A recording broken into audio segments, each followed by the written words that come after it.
Hari kita awali pertemuan kita pada siang hari ini dengan bersama-sama melafazkan basmalah.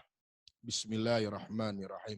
Sebelum kita mulai, saya minta kepada Ketua Pimpinan Pusat Muhammadiyah, Bapak Dr. Agus Taufik Rahman untuk memberikan sambutannya, pengantarnya.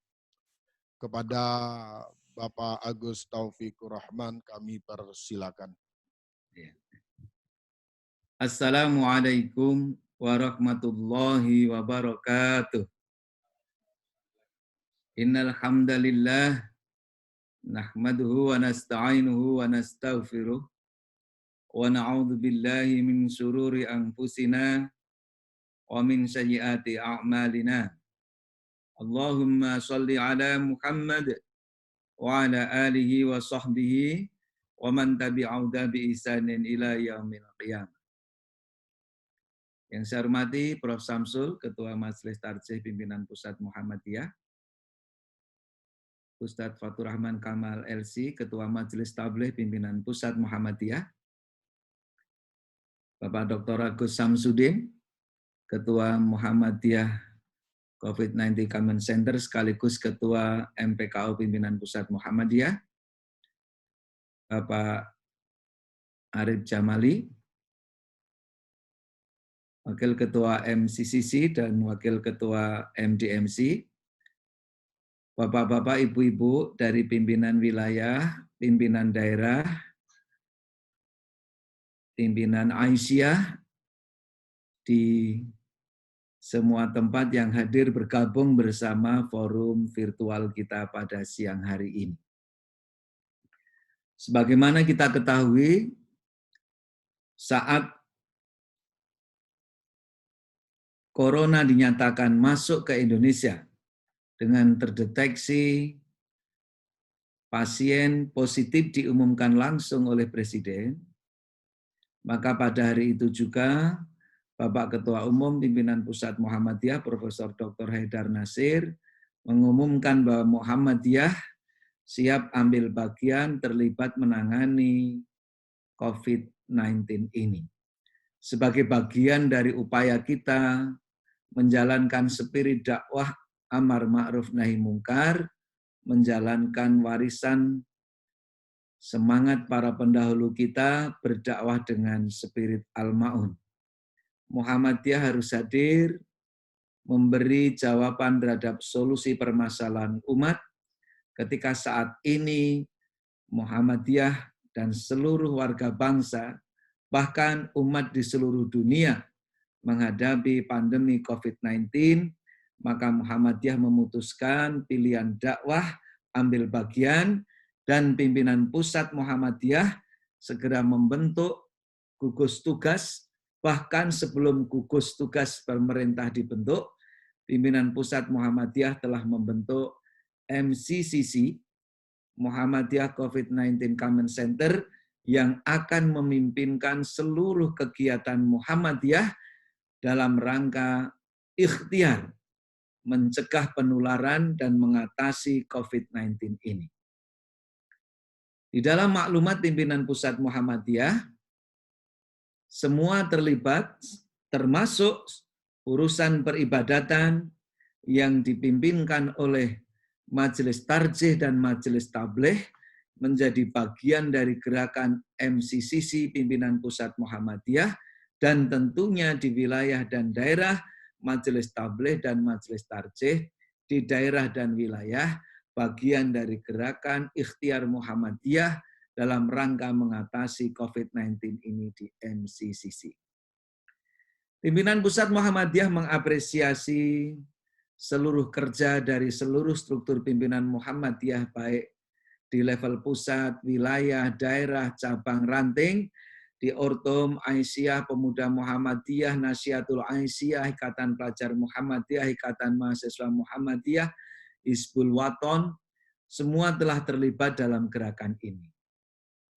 Sekalipun demikian, terus harus kita galang agar kita senantiasa kompak, solid, berada di barisan yang tepat. Oleh karena itu, pimpinan Pusat Muhammadiyah mengapresiasi program yang dilakukan oleh MCCC Pimpinan Pusat Muhammadiyah untuk koordinasi terkait dengan maklumat Pimpinan Pusat Muhammadiyah khususnya dalam panduan peribadatan di musim COVID-19 ini, bersama langsung dengan Majelis Tarjih Pimpinan Pusat Muhammadiyah, Majelis Tabligh Pimpinan Pusat Muhammadiyah, dan seluruh pimpinan wilayah, pimpinan daerah, bahkan pimpinan ortum dan pimpinan amal usaha di semua tempat dengan diskusi seminar virtual kali ini. Kita berharap apa yang kita lakukan ini akan semakin memperjelas langkah kita, mempermudah langkah kita, dan menjadikan kita tetap menjadi bagian yang solid dalam mengawal gerakan mulia ini. Kita tahu seluruh kegiatan yang kita lakukan ini bagian dari dakwah jihad kemanusiaan kita. Laporan dari MCCC, keterlibatan dari seluruh struktur Muhammadiyah ternyata telah melibatkan dana yang luar biasa besarnya.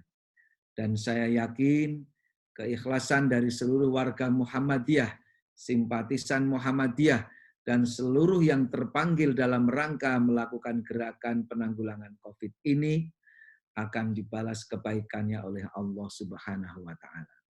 Akhirnya, pimpinan pusat mengucapkan selamat melanjutkan koordinasi kepada seluruh pimpinan daerah, pimpinan wilayah, dan juga seluruh pimpinan amal usaha, dalam hal ini bagian tabligh, tarjih, dan bagian yang menangani langsung peribadatan di tempat masing-masing, bersama dengan MCCC Pimpinan Pusat Muhammadiyah, yang didampingi langsung oleh Ketua Majelis Tarjih Pimpinan Pusat Muhammadiyah dan Pimpinan Pusat Muhammadiyah Majelis Tabligh.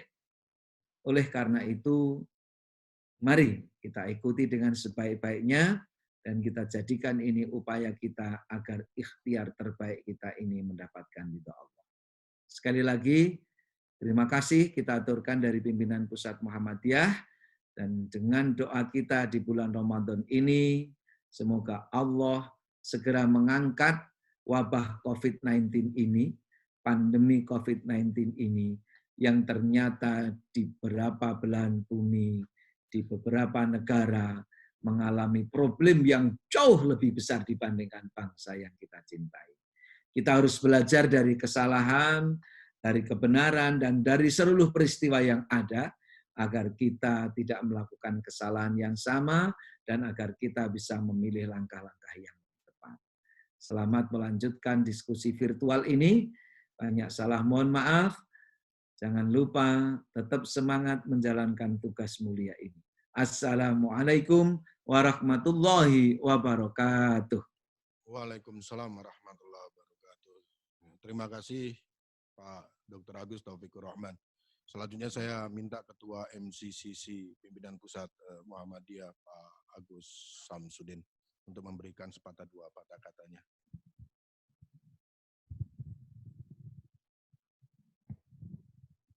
Bismillahirrahmanirrahim. Assalamualaikum warahmatullahi wabarakatuh. Alhamdulillah wa syukurillah wa la hawla wa la quwwata illa billah.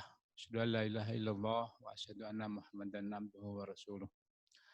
Yang saya hormati Dr. Agus Taufik, Pimpinan Pusat Muhammadiyah, ada Prof. Samsul di sini, dan juga Ustadz Fatur Rahman. Nanti duduknya pindah ke depan, Ustadz, gantian sama saya.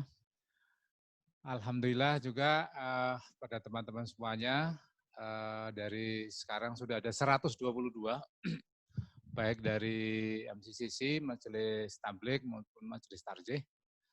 Dan ini adalah kesempatan yang luar biasa kita siang hari ini bisa berkumpul bersama-sama. Saya ingin, ini ada koran Jawa Pos hari ini. Ratusan karyawan Sampurna diisolasi. Karena apa? Karena ada 2 atau 3 orang yang sudah positif COVID, sehingga seluruhnya itu ditutup. Pabriknya ditutup, semuanya berhenti. Kemudian tadi sebelum ini ada perbincangan, ternyata ada jamaah Masjid Muhammadiyah di Makassar, ya, 3 orang yang sudah positif COVID-19. Nah, tentu saja harapan kami dari pimpinan pusat tidak ada lagi nih setelah ini. Tiba-tiba ada jamaah Muhammadiyah yang karena tidak mengikuti maklumat kemudian terkena COVID-19. Nah, jadi hari ini sebenarnya menjadi sangat penting peran Bapak dan Ibu semuanya, semua pihak, untuk bersama-sama menjalankan maklumat pimpinan pusat Muhammadiyah yang nanti tentu saja akan dijelaskan baik oleh Prof. Samsul maupun Ustadz Fatur Rahman. Jadi kami mohon kepada semuanya untuk bersama-sama ya memberi penjelasan, memberi pengertian kepada warga Muhammadiyah khususnya dan juga masyarakat pada umumnya bahwa yang namanya ibadah di rumah untuk kali ini adalah sebuah upaya yang sangat penting di dalam mencegah penularan COVID-19. Saya kira itu saja sebagai sambutan. Sekali lagi terima kasih kepada teman-teman semuanya yang telah mengikuti acara ini. Demikian, Assalamualaikum warahmatullahi wabarakatuh.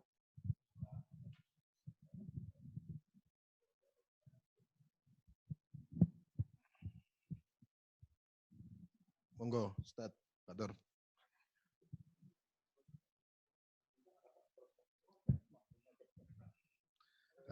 Terima kasih Pak Agus Samsudin. Bapak-bapak, ibu-ibu yang dirahmati oleh Allah Subhanahu wa taala. Kita punya waktu sampai pukul 15, jadi 2 jam dari pukul 13.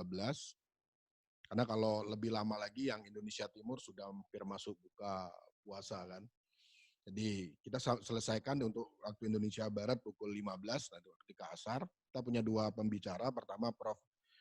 Samsul Anwar yang akan berbicara tentang pedoman keputusan Majelis Tarjih, maklumat PP Muhammadiyah tentang ibadah di masa COVID ini. Yang kedua nanti yang menjadi pembicara Ustadz Fatur Rahman, bagaimana strategi pembinaan jamaah di masa COVID ini melalui Majelis Tabligh pimpinan pusat, pimpinan wilayah, pimpinan daerah sampai tingkat cabang dan ranting. Saya ingin memulai tadi yang sudah disampaikan oleh Pak Agus Samsudin, beritanya kemarin tentang 3 jamaah Masjid Muhammadiyah Tamalate positif rapid test COVID-19. Jadi di Sulawesi Selatan sudah diingatkan, saya tadi konfirmasi ke PWM Sulsel sudah diingatkan untuk tidak lagi berjamaah tapi tetap ada istilahnya kalau di Jogja itu jamaah ngeyel gitu, ngeyel gitu. Akhirnya terpapar 3 hasil dari rapid test dan itu jamaah masjid persyarikatan. Kita tidak mau ada lagi itu terjadi. Nah, saya monggo mungkin waktu 15 menit saya sampaikan kepada 15 sampai 20 menit kepada Prof. Samsul untuk menyampaikan beberapa hal. Kepada Prof. Samsul kami persilakan.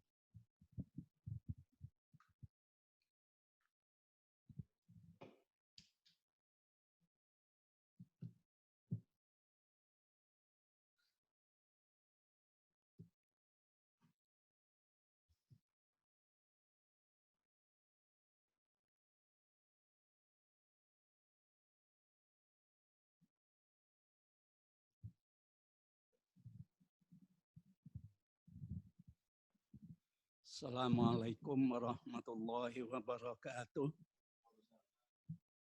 Alhamdulillah wassalatu wassalamu ala Rasulillah wa ala alihi wa sahbihi wa mawala. Yang saya hormati Ketua Pimpinan Pusat Muhammadiyah Pak Agus, yang saya hormati Bapak-bapak sekalian, Ketua Majelis Tabligh MPKU, kemudian pimpinan MCCC, Bapak-bapak pimpinan wilayah, serta para peserta yang berbahagia sekalian. Saya kira saya tidak perlu menyampaikan terlalu banyak hal. Yang penting nanti yang harus panjang itu Pak Fatur Rahman Kamal. sesuai dengan tugasnya majelis tabligh. Jadi menyampaikan dan memberi pengarahan bagaimana pengelolaan jamaah. Saya akan menyampaikan beberapa pedoman ketarjihan yang tentu Bapak Ibu semua sudah membacanya, jadi tidak perlu lagi diperdalam. Jadi yang pertama, himbauan saya adalah marilah kita mematuhi pedoman ini. Jadi dalam rangka kita dapat cepat terlepas dan terbebas dari musibah taun modern ini yang disebut COVID-19 itu, sehingga kita bisa kembali ke situasi yang normal lagi. Oh, agak dekat.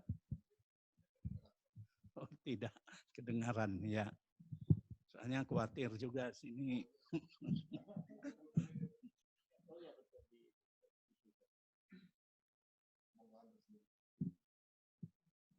Ditutup ini ya. Tapi tidak mengganggu suara ya. Ya, baik. Jadi yang pertama yang harus kita pahami adalah, nah tadi himbauan ya, supaya kita mematuhi ini agar kita cepat terbebas dan bisa memutus rantai persebaran dari COVID-19 ini. Nah, yang penting kita pahami adalah bahwa agama itu bertujuan untuk memberi kemaslahatan kepada manusia. Dan itu dasarnya dijelaskan oleh Imam Asy-Syatibi dalam firman Allah, wa ma arsalnaka illa rahmatan lil alamin. Para filosof syariah menerjemahkan ayat itu bahwa ayat itu artinya agama itu bertujuan tahqiqul masoleh linnas, mewujudkan kemaslahatan bagi manusia. Nah, kemaslahatan itu banyak sekali. Yang pokok-pokok itu minimal ada 5. 1, perlindungan jiwa raga, hifdzun nafs. Yang kemudian perlindungan keberagamaan kita. Kemudian perlindungan institusi keluarga. Kemudian perlindungan akal pikiran kita dan perlindungan harta kekayaan kita. Nah, dalam kaitan ini, situasi kita sekarang, kita berhadapan dengan suatu hal yang kepada kita untuk benar-benar dilakukan perlindungan terhadap jiwa raga kita karena adanya persebaran COVID-19 ini. Nah, dalam konteks itu dan dalam rangka perlindungan tersebut, maka hal-hal yang selama ini secara normal kita lakukan terpaksa tidak kita lakukan secara normal.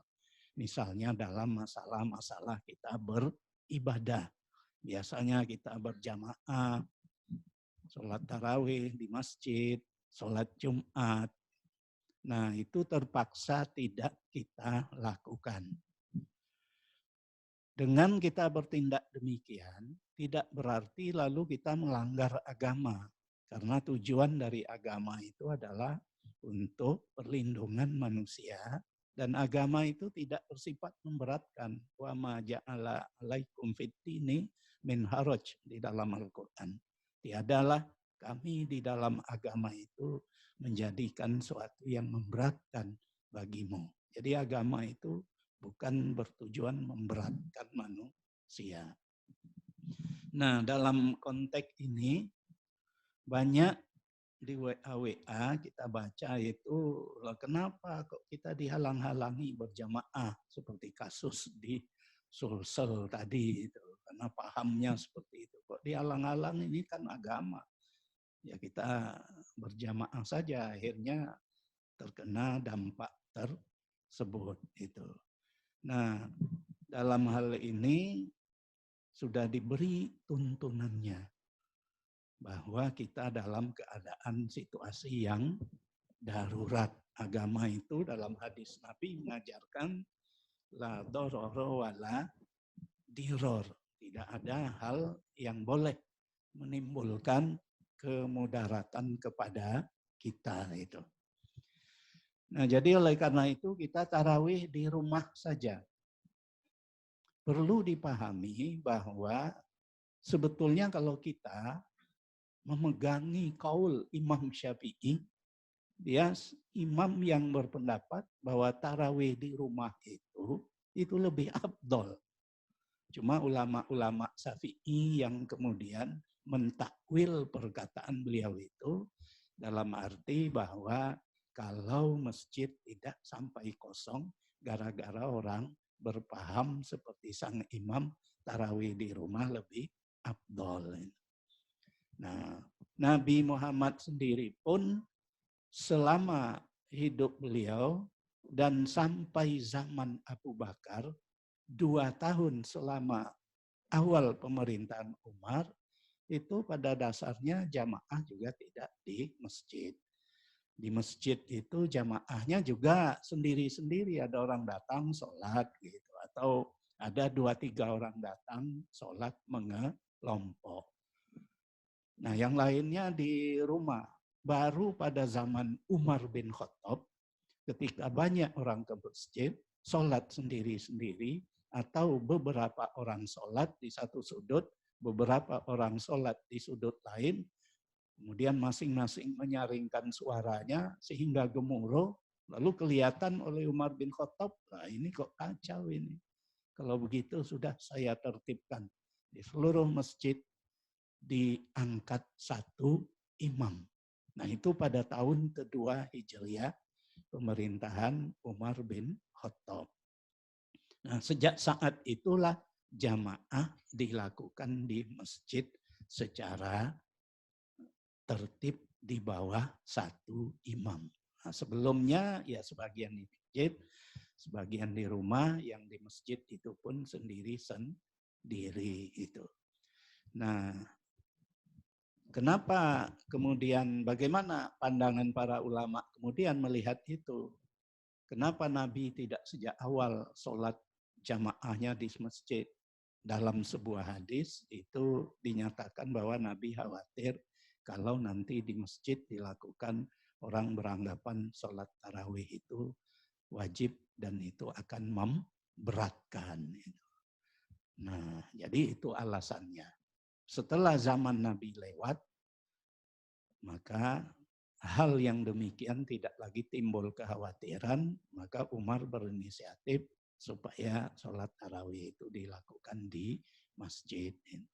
Pertama, karena itu merupakan syiar agama.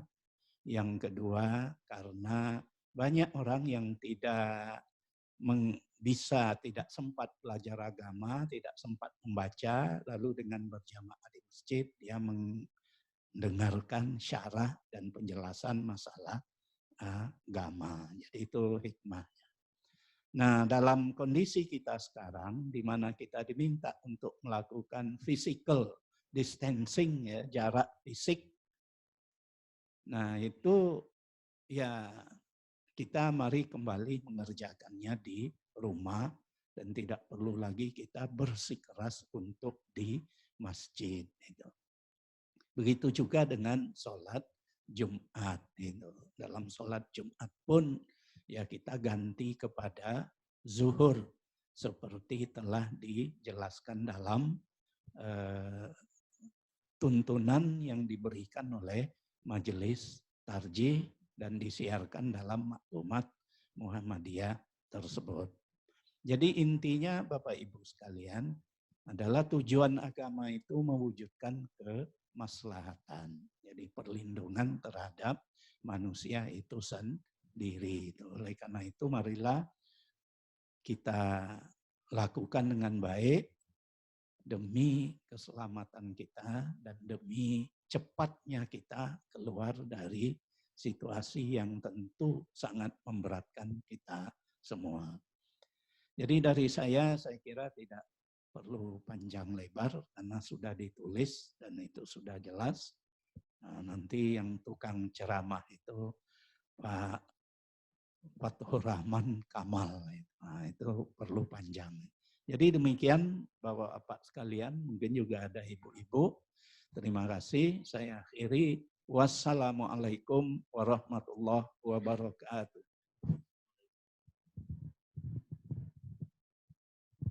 Terima kasih, Prof. Saya langsung saja kepada Ustadz Fathur Rahman. Kepada Ustadz Fathur Rahman kami persilakan.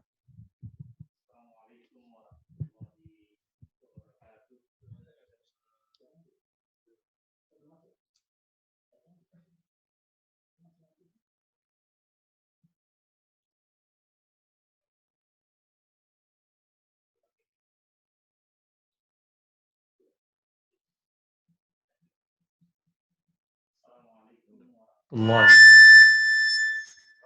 Betul.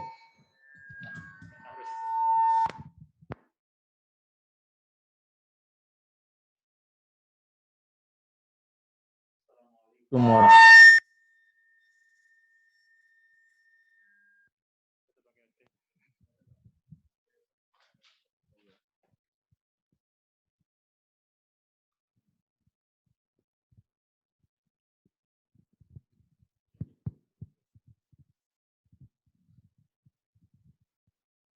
Assalamualaikum warahmatullahi wabarakatuh.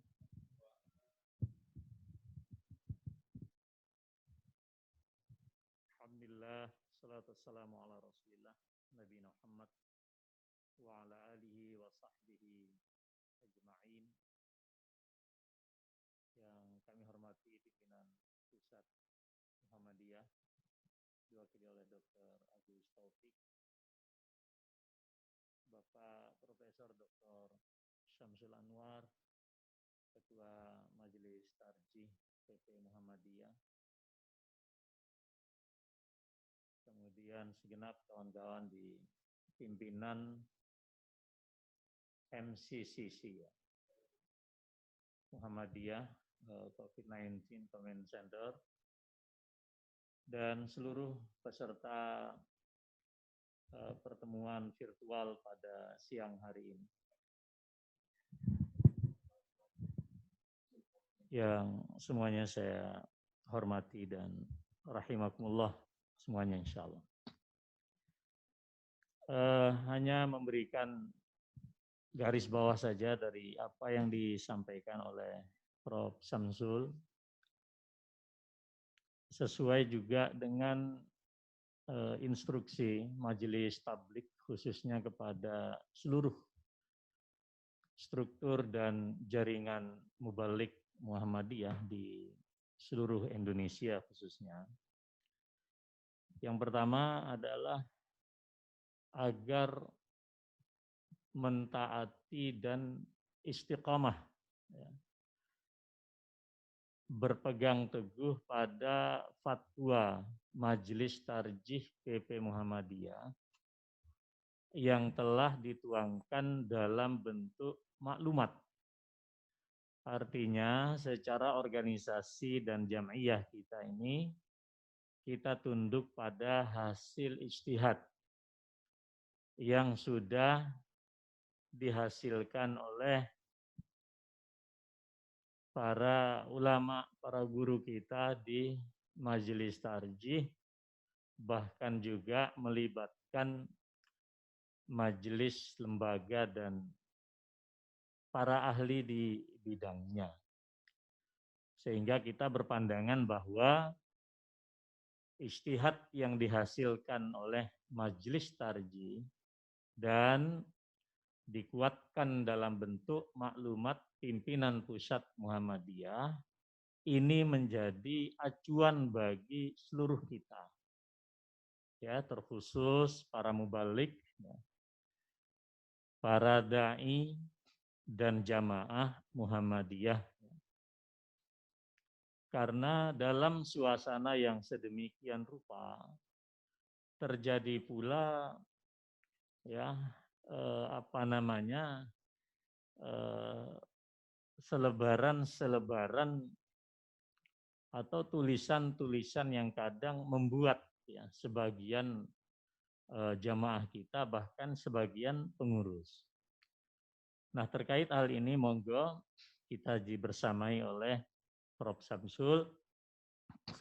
Hal-hal yang kurang jelas nanti bisa dikonfirmasi dan ditanyakan langsung kepada beliau. Yang kedua, terkait dengan persoalan tablik dan dakwah kita.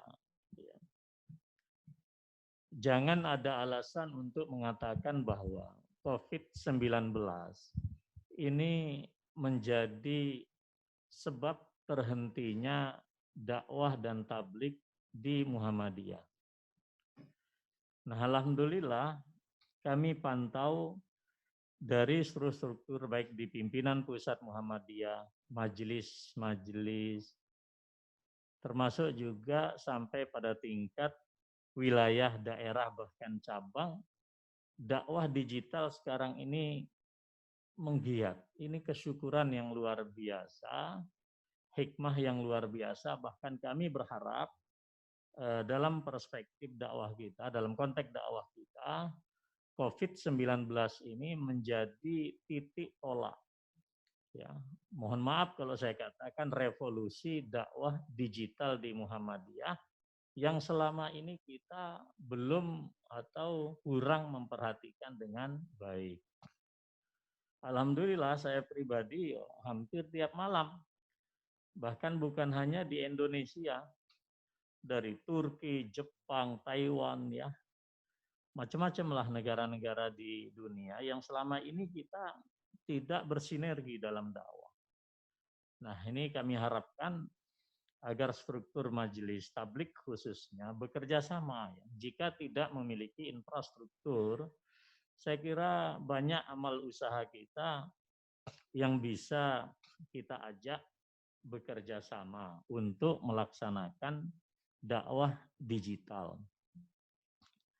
Poin yang ketiga, menegaskan dari apa yang disampaikan oleh Prof. Samsul Anwar tadi, saat ini seluruh struktur majelis tablik, ya, para mubalik, ya, kita semua yang berada di garda depan di masjid-masjid kita, mohon betul-betul berpegang pada manhajut taisir, yassiru wala tu'assiru.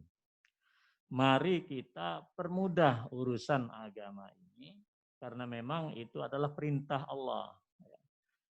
Yuridullahu bikumul yusra wala yuridu bikumul usr. Kita tidak memudah-mudahkan, tidak, sama sekali tidak. Pergi ke masjid itu adalah karakter orang-orang Muhammadiyah, karena itu memang perintah Allah. Tetapi menjaga nyawa itu juga perintah Allah. Sehingga ketika kita misalnya seperti fatwa majelis tarjih untuk melaksanakan ibadah-ibadah berjamaah di rumah, salah jika dipahami itu kita meninggalkan ibadah, sama sekali salah. Kita berpindah dari satu kewajiban yang diperintahkan oleh Allah kepada suatu kewajiban yang lain yang juga diperintahkan oleh Allah.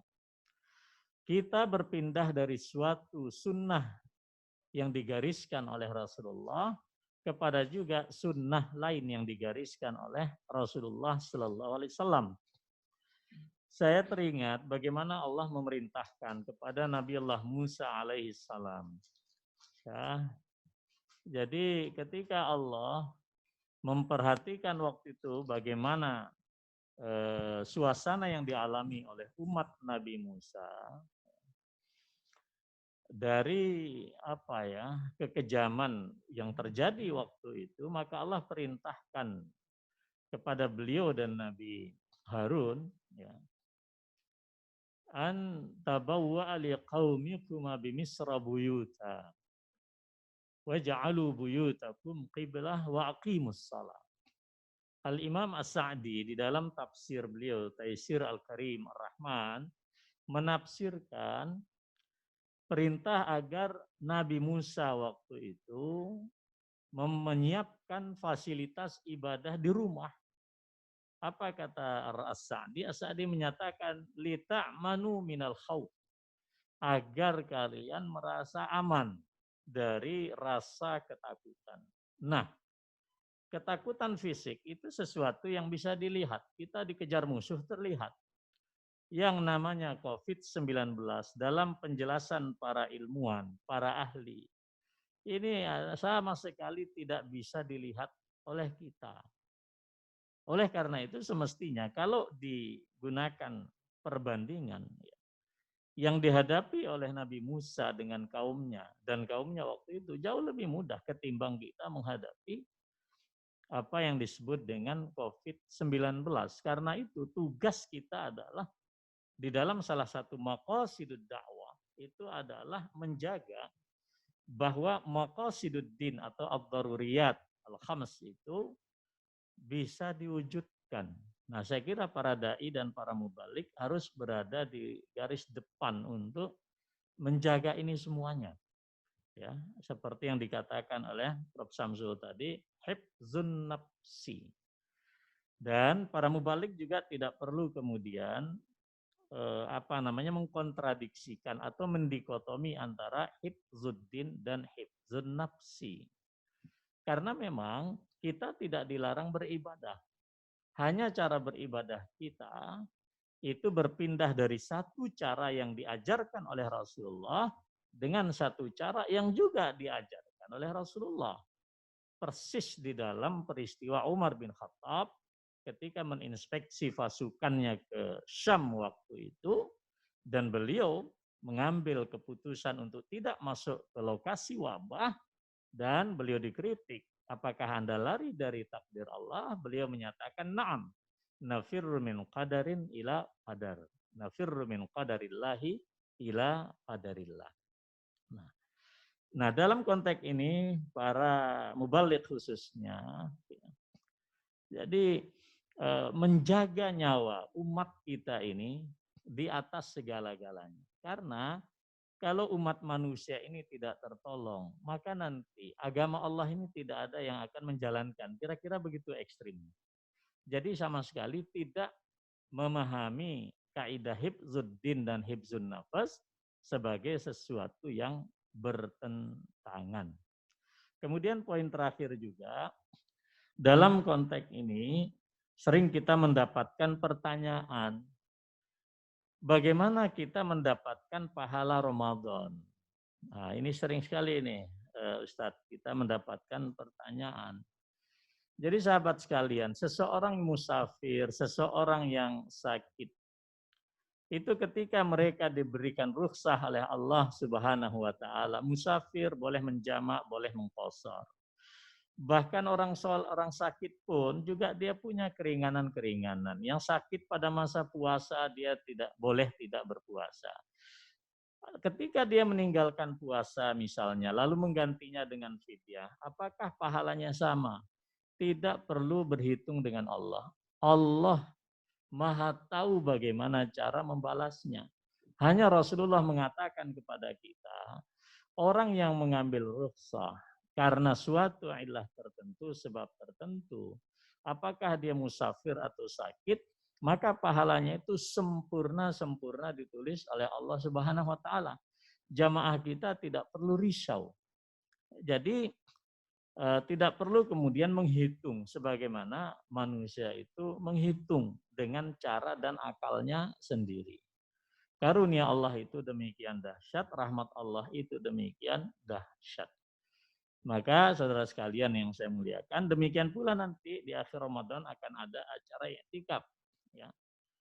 Yang disebut dengan Lailatul Qadar tidak hanya dengan cara melaksanakan i'tikaf. Ya, jadi i'tikaf itu hanya salah satu. Nah, pada saat ini ketika kita dalam suasana tertentu, kita melaksanakan berbagai macam ibadah yang produktif, dan insya Allah itu pun juga dicatat oleh Allah jika bertepatan dengan Lailatul Qadar, tentu sama sekali tidak ada yang kurang. Intinya adalah suasana ini harus tetap produktif.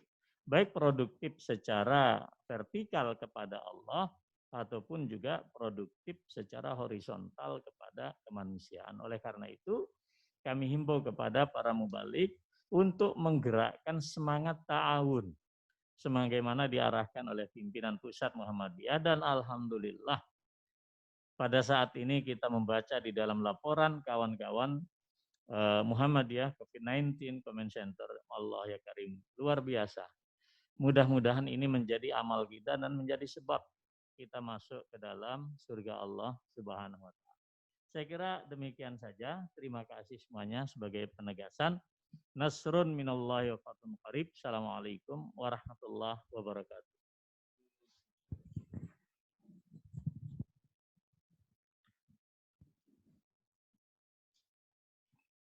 Terima kasih pada Ustadz Fatur Rahman. Bapak-bapak, ibu-ibu yang dirahmati oleh Allah Subhanahu wa Ta'ala, peserta kita itu ada 165 peserta pada acara siang hari ini. Tentu tidak mungkin semua berbicara. Nah, jika ada pertanyaan bisa diketik juga menggunakan chat di Zoom itu, bisa diketik di sana, nanti kemudian mungkin juga tidak bisa 165 atau 166 sekarang semuanya kemudian dijawab oleh para dua narasumber ini. Jika ada yang ingin bertanya secara langsung, kami akan menghidupkan mic dari sini, kami akan unmute dari sini, sehingga nanti bisa berbicara. Yang bisa menghidupkan hanya operator yang ada di sini. Saya persilakan jika bapak-bapak, ibu-ibu ada yang ingin ditanyakan. Satu, dari PWM Kaltara, Majelis Tarjih, apakah fatwa tentang COVID dari pimpinan pusat Muhammadiyah ini berlaku global tanpa memperhatikan warna zona sebagaimana fatwa MUI yang memperhatikan perihal kategori zona itu? Ini menjadi pertanyaan sebagian jamaah. Monggo nanti saya persilakan satu ini dulu mungkin bisa dijawab karena ini memang menjadi pertanyaan banyak warga. Ini oke, jadi pertanyaan banyak warga. Sebelumnya saya memberikan informasi di websitenya Satgasnya, Satuan Tugasnya Pemerintah yang dikomandani oleh BNPB, Bapak Doni itu sampai saat ini tidak menyebutkan adanya zona itu. Jadi tidak ada merah, jadi definisinya berbeda-beda. Di Dinas Kesehatan DIY misalnya menyebutkan zona merah itu adalah yang ada PDP dan terinfeksi COVID-19. Nah, di tempat lain tidak menyebut ada istilah zona merah, zona hijau, yang ada kecamatan rawan kalau di websitenya itu. Nah, nanti monggo Pak Prof. Samsul untuk menyampaikan apakah fatwa ini yang dilakukan oleh pimpinan Pusat Muhammadiyah Majelis Tarjih ini memperhatikan zona-zona sebagaimana fatwa MUI yang kalau zona hijau diperbolehkan. Monggo, Prof. Ya.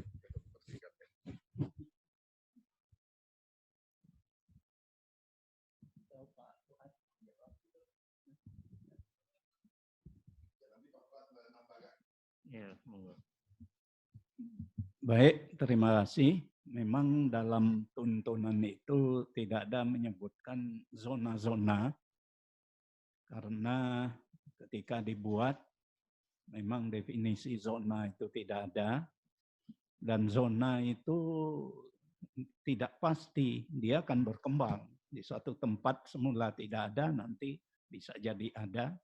Mungkin di satu tempat yang sudah berkembang tapi bisa menurun. Jadi pada asasnya dengan pedoman itu kita melakukan satu prinsip yang kita sebut sadduz zari'ah. Jadi menutup jalan. Jadi oleh karena itu ya dalam rangka menutup jalan kita harus berhati-hati Nah, bagaimana cara kita berhati-hati? Ya kita laksanakan ibadah itu di rumah. Sebab masalahnya adalah seperti dikatakan oleh Ketua Majelis Tabligh tadi, apa yang kita hadapi ini barang yang tidak nampak. Kita tidak tahu dia berada di mana, apakah ada di sekitar kita atau tidak. Nah, oleh karena itulah maka kita melakukan tindakan sadduz zari'ah. Jadi tindakan preventif, menghindari sebelum kasusnya terjadi. Jadi persoalan kita bukan soal ini diterapkan di mana, boleh dilakukan di mana, dan tidak diterapkan di mana, bukan itu persoalan kita. Persoalan yang paling penting bagi kita adalah bagaimana kita berhati-hati dan melakukan tindakan sadduz zari'ah. Jadi mencegah sesuatu sebelum sesuatu itu terjadi. Karena permasalahan yang kita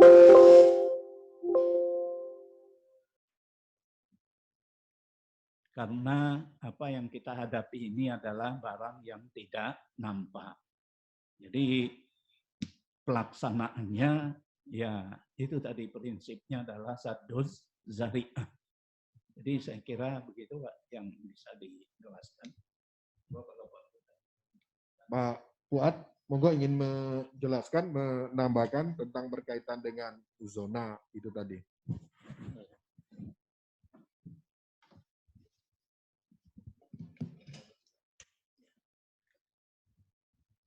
Assalamualaikum warahmatullahi wabarakatuh. Terima kasih atas waktunya. Di dalam kajian ketika akan menerbitkan maklumat itu memang dari berbagai ulama yang ada waktu itu memang tidak menyebutkan adanya zona karena ini sudah merupakan pandemi. Karena ini pandemi maka tidak mengenal adanya zona merah, hijau, dan kuning. Saya ingat ketika Amr bin As dengan Umar bin Khattab ketika akan menangani wabah yang ada di Palestina dan Damaskus itu mengatakan bahwa wabah itu seperti api. Manusia itu adalah seperti kayu. Sehingga agar api itu tidak akan membakar kayu, maka harus ada social distancing, ada jarak di dalam kita bermuamalah sehingga bagaimanapun yang berkaitan dengan kerumunan massa itu dihindari. Karena yang kita hadapi seperti Prof. Samsul katakan tadi, ini kan sesuatu yang tidak nampak dan mudah memapar kepada manusia sehingga kita tidak bisa membagi-bagi sebagaimana kalau musuh itu jelas melalui fisik seperti Ustaz Fathur Rahman Kamal tadi bahwa musuh kita ini tidak nampak, tidak sebagaimana yang kita hadapi dalam musuh yang jelas-jelas nampak sehingga kita bisa bagi-bagi. Nah tadi sudah Pak Arif Jamil tadi juga dikatakan pemaknaan merah, hijau, kuning itu juga kadang-kadang terjadi perbedaan. Sehingga bisa jadi kemarin itu hijau, kalau sekarang di Jogja kok merah semua. Jadi kita tidak bisa memastikan zona merah-merah terus atau hijau-hijau terus. Karena saya lihat kemarin 2 hari yang lalu tuh hijau semua di Jogja ini. Tapi sekarang ini saya tanya Pak Arif Jamali, kok sekarang merah semua. Sehingga kita tidak bisa memastikan bahwa kita ini dengan secara real dan mantap karena kita ini hijau, maka kita bisa melakukan berbagai kegiatan khususnya berkaitan dengan bercampurnya banyak orang di masjid ataupun di tempat-tempat yang lain. Kalau di masjid saja tidak boleh, mestinya juga tempat-tempat yang lain juga mestinya tidak boleh. Nah inilah yang perlu harus digarisbawahi karena kita sendiri juga tidak secara pasti bahwa musuh kita itu ada di mana, sehingga bagaimanapun kita harus melakukan pencegahan. Allah mengatakan khudhu hidrahum. Jadi kita ini harus selalu waspada. Itu kalau musuhnya jelas. Sekarang ini musuh kita kan tidak nampak, sehingga kita harus berhati-hati dan kita tidak bisa bermain spekulasi. Saya kira itu Pak Arif untuk masalah ini. Terima kasih. Lanjut Cukup. Ada lagi misalnya pertanyaan ini tentang physical distancing, tetapi pasar mall juga masih buka yang sering juga muncul di masyarakat itu. Jadi masjid ditutup, kenapa pasar mall juga masih tetap buka? Monggo Ustaz Fatur, itu ada muncul pertanyaan dari mana itu? PDM Kulon Progo, KP itu. Monggo. Ustaz Fatur, Ustaz. Enggak, Ustaz. Iya, monggo. Betul ya, ahkam, Ustaz. Enggak, Ustaz, Pak.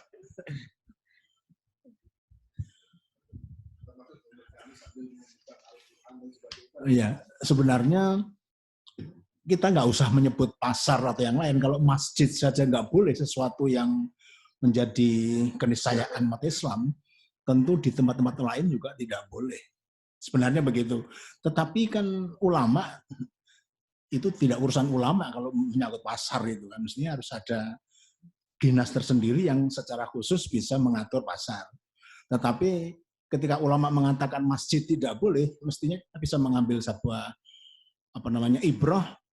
Masjid saja nggak boleh, mestinya tempat-tempat yang mubah yang lain juga tidak boleh. Tetapi kan ulama tidak sampai pada pembahasan pasar karena ini ada urusan tersendiri, ada dinas tersendiri yang memang menyangkut pasar. Ulama hanya bicara mengenai ibadah yang itu sudah dilakukan oleh ulama bahwa menggunakan kata masjid. Ya, kalau masjid nggak boleh, mestinya tempat-tempat mubah yang lain ya tidak boleh. Apa saja yang nggak boleh, mestinya begitu. Tapi kan ulama nggak mungkin bicara pasar kan, karena ini wilayahnya sudah wilayah yang lain. Jadi kita ulama bicara tentang ibadah. Saya kira itu, Pak Arif. Tadi memang banyak pertanyaan tentang hijau, ini saya kira sudah terrangkum tadi dari jawaban Prof. Samsul maupun Ustadz Fuad tentang warna hijau. Karena kita tidak menunggu di lockdown itu, kemudian jamaahnya sudah ada yang terkena dulu, baru kemudian masjidnya ditutup. Sebelum terkena, masjidnya kemudian ditutup. Ada banyak juga beberapa masukan, kita catat masukan-masukan dari beberapa pimpinan wilayah Muhammadiyah maupun pimpinan daerah Muhammadiyah, bahwa kayak gini itu tidak hanya untuk majelis tabligh dan majelis tarjihnya saja, tetapi juga untuk bapak-bapak PWM dan PDM-nya, karena kadang-kadang yang punya masalah di PWM dan PDM-nya. Itu tadi ada dari Gorontalo menyampaikan. Pertanyaan yang lain mungkin ada yang ingin disampaikan. Menurut Muhammadiyah kapan pandemi ini akan berakhir? Kalau menurut hasil kajian pimpinan pusat Muhammadiyah dan tertuang di keputusan PP Muhammadiyah untuk memundurkan Muktamar Muhammadiyah itu, di sana tersebut sekitar September itu sudah mulai turun, maka yang paling aman dilaksanakan Muktamar itu sekitar bulan Desember. Jadi PP Muhammadiyah sudah menyampaikan itu. Bagaimana dengan tetap berfungsinya masjid seperti biasa, seperti yang terjadi di Aceh? Dan ternyata kasus corona tidak banyak yang positif. Saya kira tadi juga sudah dijawab oleh bapak-bapak majelis tarjih maupun majelis tabligh bahwa ini tidak menunggu ada yang positif lalu masjid itu diliburkan. Tapi ini bagian dari antisipasi agar corona ini tidak selalu naik. Ya, itu Dr. Alim sudah ngetik di Aceh angkanya sudah mulai naik. Mungkin ada lagi, Prof, silakan. Tadi di layar saya melihat ada pertanyaan bahwa untuk sholat itu tidak semua orang mampu jadi imam di rumah. Bolehkah dengan membaca tulisan, baca Quran? Boleh. Bahwa mungkin sebagian pernah membaca buku saya sholat tarawih yang agak tebal itu. Nah, itu ada satu bab di situ bagaimana hukumnya orang membaca tulisan, apakah langsung dari kitab suci Al-Quran atau ditulis di kertas, kemudian dipegang, dibaca, sambil ngimami atau sholat sendiri. Ya, jawabannya boleh. Jadi para ulama membolehkan bagi yang tidak bisa menghafal. Dulu di sini juga, di sebuah masjid besar di sini, ditunjuk seorang imam, imamnya malah dari Arab, tapi tidak hafal Quran. Dia ingin 1 bulan Ramadan tamat Quran, tapi dia nggak bisa. Tapi dia ditunjuk sebagai imam. Lalu dia membawa Quran kecil sebesar telapak tangan ini, kemudian dibuka sambil melihat dia baca itu bagian-bagian yang dia tidak hafal, surat-surat pendek yang hafal pada malam-malam terakhir dia tidak melihatnya. Jadi boleh sambil membaca. Jadi itu tidak ada larangannya. Jadi nanti Bapak Ibu bisa baca dalam buku Sholat Tarawih yang diterbitkan oleh Suara Muhammadiyah itu. Demikian saya kira, jadi sekali lagi tidak ada halangannya. Bolehkah sholat Jumat di rumah? Ada pertanyaan. Bolehkah sholat Jumat itu dilaksanakan di rumah? Jadi keluarganya sendiri melaksanakan sholat Jumat. Ya, itu lama diperdebatkan di Majelis Sarji. Ada seorang ulama kita yang masih hidup sekarang ini, tetapi sudah sangat uzur, tidak bisa komunikasi lagi. Dia berpendapat bahwa hari Jumat itu tidak ada sholat zuhur. Jadi hari Jumat tetap sholat Jumat. Bahkan orang yang tidak ke masjid pun menurut dia tetap sholat di rumah dengan sholat Jumat. Yaitu pendapatnya. Tapi Majelis Sarji belum mengambil pendapat itu. Karena sholat Jumat itu dilaksanakan dengan imam di masjid. Lalu semua orang Muslim wajib menghadiri jamaah Jumat. Bagi orang yang tidak bisa menghadiri jamaah Jumat, maka dia tidak dapat melaksanakan kewajiban pokoknya, maka diganti dengan kewajiban pengganti, yaitu sholat zuhur. Jadi dalam sebuah kaidah dikatakan idza ta'azzara al-aslu fayusaru ilal badal. Apabila yang pokok tidak dapat dilaksanakan, maka dilaksanakan kewajiban pengganti. Kewajiban pengganti itu adalah sholat zuhur.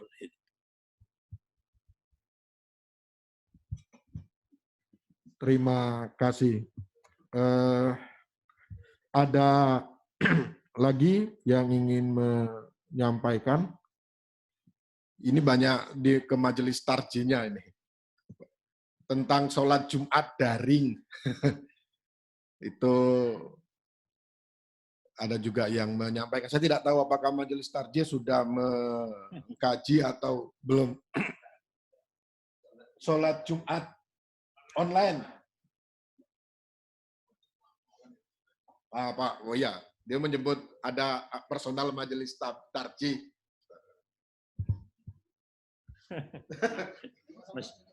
Sholat Jumat online. Ya. Terima kasih. Di kalangan Muhammadiyah sudah ada 2 pembahasan.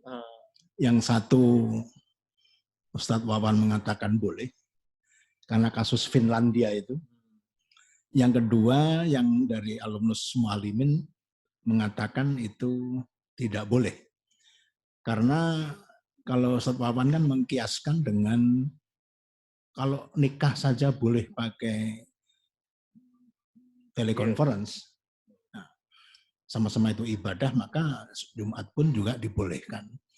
Tapi sebenarnya itu persoalan muamalah. Karena di dalam akad itu, muamalah itu kan bisa dengan lisan, bisa dengan tulisan, bisa dengan surat, tulisan, bisa dengan perbuatan, bisa dengan wakil, dan bisa dengan isyarat.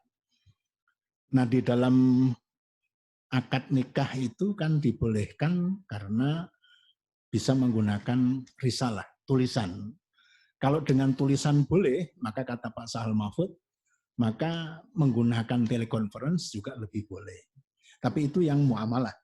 Yang muamalah memang begitu. Karena apalagi di dalam akad juga bisa dengan lisan. Nah, kalau telekonferensi itu bisa dengan tetap lisan, cuma tempatnya tidak fisik, tidak satu majelis, tapi satu majelis dalam konteks non fisik kalau menggunakan mazhab Hanafi. Nah, sehingga kalau itu Jumat, memang ada berbagai peraturan di situ, karena ini persoalan ibadah, sehingga berbagai ulama sudah menyatakan bahwa jamaah itu kan harus satu lokasi dengan imam, kan begitu. Meskipun jaraknya jauh, tapi kalau masih dalam satu lokasi masjid, maka itu bisa dibenarkan. Sementara kalau online itu kan sudah tidak ada kaitan dengan persoalan jamaah dengan imamnya dalam satu lokasi. Maka terjadi perbedaan. Tapi di Majelis Tarjih memang belum dibahas. Tapi person-person di kalangan Muhammadiyah sudah membahas yang boleh dan yang tidak boleh. Sehingga dengan demikian kita belum bisa memastikan, dan di Majelis Tarjih belum secara khusus dibahas itu. Termasuk juga sholat id di rumah itu. Mufti dari Saudi membolehkan tanpa khutbah, tapi sholat id. Tapi di Majelis Tarjih juga belum dibahas. Mestinya ini juga harus segera, karena ini juga untuk menyambut umat, karena sebentar lagi kita akan Idul Fitri. Tapi Mufti dari Saudi sudah menyatakan begitu, boleh sholat id di rumah. Sebagaimana juga sholat Jumat, tadi Ustadz Wawan sudah menyebut waktu Mus'ab bin Umair itu pernah dijadikan rumahnya sebagai tempat untuk Jumatan. Tapi dengan jumlah yang tidak sebagaimana ulama sering mengatakan ada harus 40, ada 7 dan seterusnya. Tapi pernah rumahnya Mus'ab bin Umair itu dijadikan sebagai tempat untuk Jumat. Nah, tapi sekarang ini karena kita dalam posisi COVID sekarang ini, bagaimana sholat id tetap bisa di rumah meskipun juga tanpa khutbah. Jadi 2 rakaat tapi tanpa khutbah. Mungkin itu juga menjadi solusi meskipun di Muhammadiyah belum memberikan solusi itu. Terima kasih Pak. Matur memberikan komentar dari tadi, baca banyak hal. Saya mencatat semuanya. Oh ya, pokoknya Ustadz Atur kalau ingin menyampaikan beberapa hal. Ya, jadi hanya penegasan. Saya kira apa yang disampaikan oleh Prof. Samsul Anwar dan tadi juga dijelaskan oleh Ustadz Fuad Zain itu sudah sudah memberikan jawaban atas berbagai macam narasi-narasi yang ada di sosial media dan seterusnya. Dan saya kira sebagai warga dan jamaah di persyarikatan, apa yang dijelaskan oleh beliau berdua tadi, karena seperti yang kita ketahui di Majelis Tarjih sendiri menggunakan al-ijtihad al-jama'i, ijtihad yang dilakukan secara kolektif, sehingga pandangan-pandangan individu tertentu yang barangkali juga beredar di sosial media itu ditinggalkan. Ya, karena jelas di dalam beristihad dengan melibatkan banyak ulama, banyak perspektif, bahkan interkonektif dalam ilmu pengetahuan dan lain-lain, setidaknya margin errornya itu lebih kecil dibanding dengan istihad yang bersifat fardi. Saya juga ingin menyampaikan informasi di Arab Saudi, ketika Hay'ah Kibar Ulama menerbitkan fatwa, bahkan Masjidil Haram dan Masjid Nabawi pun juga ditutup untuk publik, ya, kecuali bagi para pengurus yang memang shift pada waktu itu tidak diberlakukan secara parsial. Jadi di awal mula fatwa itu penyebaran COVID yang saya baca di berita di Saudi itu belum semerata pemberlakuan fatwa, tetapi karena itu fatwa yang di backup oleh negara, maka diberlakukan secara menyeluruh di wilayah Arab Saudi.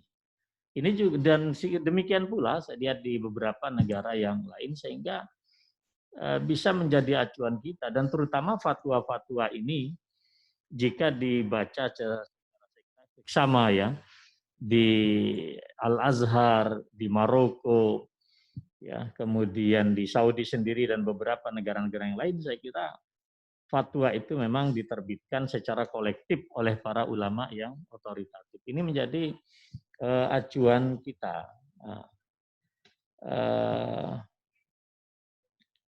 Apa ini? Itu belum, nanti Mas Arief Jamali itu yang ini.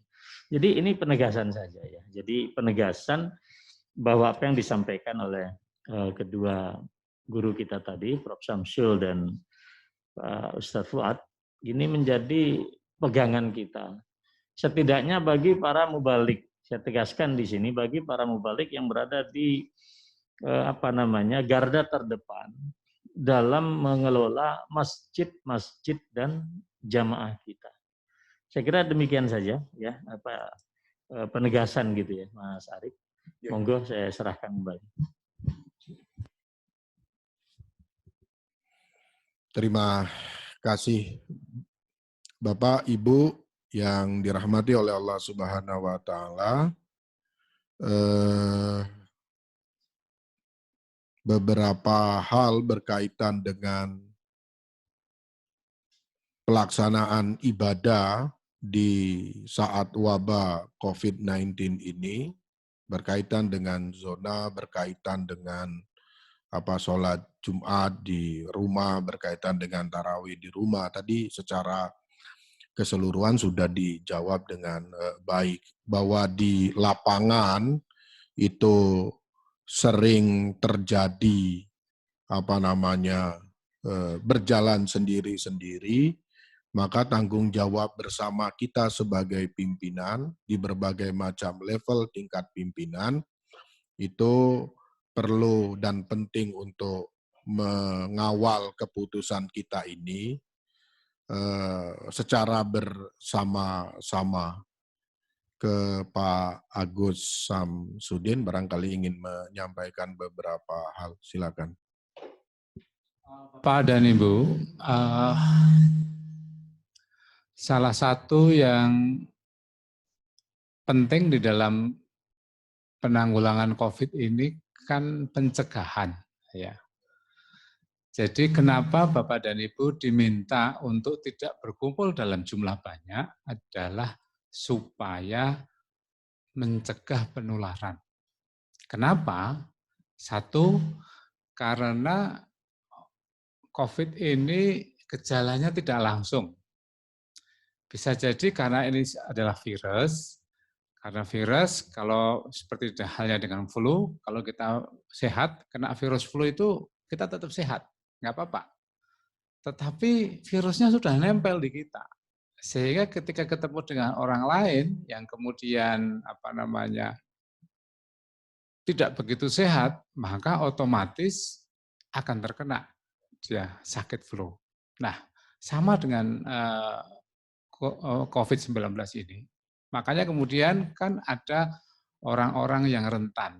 Siapa orang-orang yang rentan itu? Adalah orang satu yang kondisinya tidak bagus, kondisinya lemah. Atau juga orang yang sudah usia 60 tahun. Ya. Yang ketiga adalah orang yang mempunyai penyakit-penyakit tambahan yang lain. Bisa mulai darah tinggi, sakit diabetes, sakit ginjal, dan sebagainya. Itu otomatis kondisinya menjadi rawan. Kalau kemudian ini terkena, maka kemudian kemungkinan terjadinya fatality atau kematian itu akan sangat tinggi sekali. Nah, jadi esensinya adalah untuk tidak berkumpul. Makanya kemudian ada anjuran tidak mudik. Misalnya, kalau misalnya dari Jakarta mudik, masih muda, sehat, nggak apa-apa, dia tidak terpapar. Mungkin dia terpapar oleh virus, tapi dia tidak ada akibatnya, tidak ada gejalanya. Ketika pulang ketemu dengan orang tuanya, kemudian apa yang terjadi? Orang tuanya bisa tertular. Kalau kondisi orang tuanya juga bagus, tidak masalah. Tetapi ketika kondisinya nggak bagus, itu yang akan menjadi masalah. Dan satu orang di dalam satu hari ketika virusnya itu nempel, itu bisa langsung mengenai 200 orang, Bapak dan Ibu. Oleh karena itu ini menjadi penting sekali pencegahan. Dan untuk memutus rantai pencegahan ini satu-satunya jalan adalah untuk tidak sementara ini tidak berhubungan dengan orang lain terlebih dahulu. Tadi saya baca, ini ada sholat zuhur yang jamaahnya sama dengan sholat Jumat tadi. Nah itu kan esensinya kan nggak dapat jadinya. Esensi tidak berkumpulnya ini sebenarnya yang paling penting, karena begitu berkumpul dalam jarak dekat, virusnya berpindah, ya sudah. Semuanya satu jamaah itu akan terkena seluruhnya. Nah kami tidak ingin tentu saja jamaah Muhammadiyah nanti setelah ini saya mendengar misalnya sebuah masjid Muhammadiyah ada yang terpapar dan akibatnya seluruh jamaahnya harus diisolasi. Saya ingin ambil contoh Bapak dan Ibu, di kasus-kasus di rumah sakit kan ada dua nih. Kasus pertama adalah ada pasien yang tidak jujur. Ya kan, ketika dia datang tidak dari mana-mana. Nah, tapi setelah diketahui dia ternyata positif. Dampaknya apa? Seluruh orang karyawan yang berhubungan dengan pasien itu langsung kita isolasi 14 hari.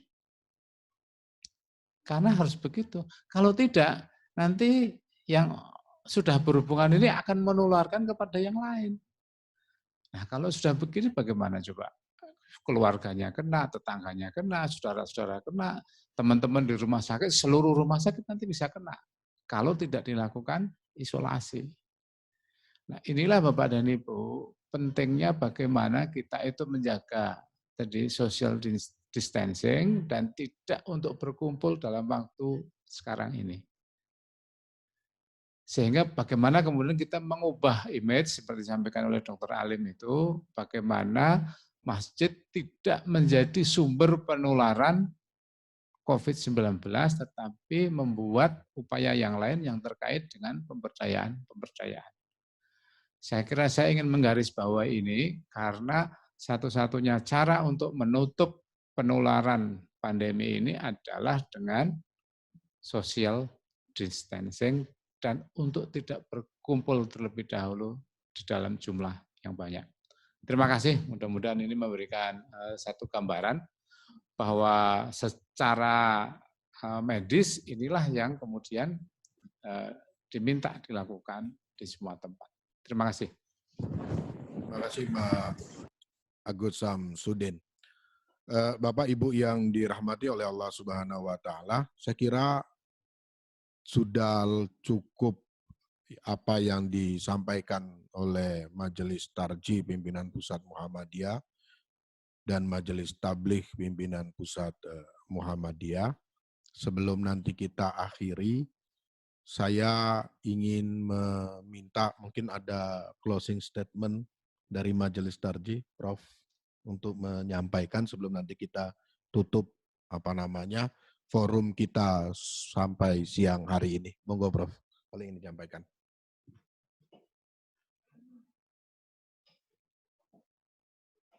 Baik, terima kasih. Sebagai closing statement, saya ingin menyatakan bahwa agama kita menghendaki kemaslahatan bagi kita semua, dan untuk mewujudkan kemaslahatan itu kita harus melakukan sadduz zari'ah, menghindari sesuatu sebelum terjadinya. Oleh karena itu, maklumat PP yang berisi tuntunan-tuntunan, termasuk di dalamnya tuntunan ibadah, mari kita amalkan dengan sebaik-baiknya. Dan mari kita juga berusaha dan sekaligus berdoa, mudah-mudahan kita cepat keluar dari musibah yang berat ini. Saya kira begitu. Amin ya rabbal alamin. Ustaz Fatur, monggo menyampaikan closing statement. Terima kasih. Kami sampaikan kepada semua mubalik dan warga masjid, jamaah masjid kita, saat ini kita mengikhlaskan hati, berjamaah itu wajib. Karena berjamaah secara global belum tercipta, maka bermuhammadiyah ini adalah bagian daripada kehidupan kita berjamaah. Karena itu terkait ini, monggo kita cermati lagi ayat Allah Subhanahu wa taala, Atiullaha wa atiur rasula wa ulil amri minkum. Ya. Saat ini kita harus mengikhlaskan diri untuk patuh kepada dua organ utama. Ya, yang satu adalah siasatud dunia, menata dunia kepada para ulil amri dengan seluruh organ ya yang mereka buat seperti gugus tugas ya. Dan di Muhammadiyah kita ada COVID ya 19 ya center. Ini mereka ini adalah pada bagian siasatud dunia. Mereka di dalam Al-Qur'an harus kita taati. Yang kedua adalah para ulama kita. Ulama kita secara tulus ikhlas beristihad sesuai dengan kemampuan mereka secara maksimal. Maka taat kepada apa yang dituntunkan oleh otoritas di bidang ini, baik pemerintah ataupun MCCC dan juga Majelis Tarjih sebagai perpanjangan tangan ya dari risalah kenabian ini, wajib juga kita taati. Tidak perlu mengambil resiko seperti yang disampaikan oleh guru kita Prof. Samsul Sadduz Zariah. Kita mengambil tindakan preventif, jangan menunggu ada korban, lalu kemudian kita mengambil langkah-langkah berikutnya. Saya kira demikian. Terima kasih. Terima kasih Prof. Samsul, Ustadz Fuad, Ustadz Fatur Rahman yang sudah memberikan pencerahan kepada kita. Saya ingin membacakan yang klarifikasi pemberitaan media bahwa jamaah Masjid Muhammadiyah di Makassar positif rapid test COVID-19 belum terbukti. Semoga memang tidak positif. Ya, semoga tidak, kita berdoa. Apa yang tadi disampaikan oleh Prof. Samsul bahwa agama kita ini menyelamatkan nyawa. Apa tadi saya juga tertarik sampai disampaikan oleh Ustadz Fatur, momen COVID ini harus dijadikan revolusi dakwah kita. Kita jadikan masjid kita itu dalam masa COVID ini tidak jamaah tetapi menjadi pusat penyadaran, edukasi agar jamaah kita ini tidak tertular wabah COVID-19 ini. Bapak Ibu yang dimuliakan oleh Allah Subhanahu wa taala, rekamannya dialog kita pada siang hari ini nanti bisa dimintakan ke COVID-19 Command Center, Muhammadiyah COVID-19 Command Center. Nanti akan ditulis nomor handphonenya di chat itu oleh Mas Komar tentang beberapa hal. Nanti kalau ingin meminta rekaman pada dialog kita pada siang jelang sore hari ini. Saya kira itu yang bisa kita sampaikan. Terima kasih. Mohon maaf atas segala kekurangannya. Semoga tetap sehat selalu, tetap semangat melakukan jihad kemanusiaan ini. Kita akhiri dengan bersama-sama melafazkan hamdalah. Alhamdulillahirabbil alamin. Terima kasih. Nasru minallah fathun qarib. Assalamualaikum warahmatullahi wabarakatuh.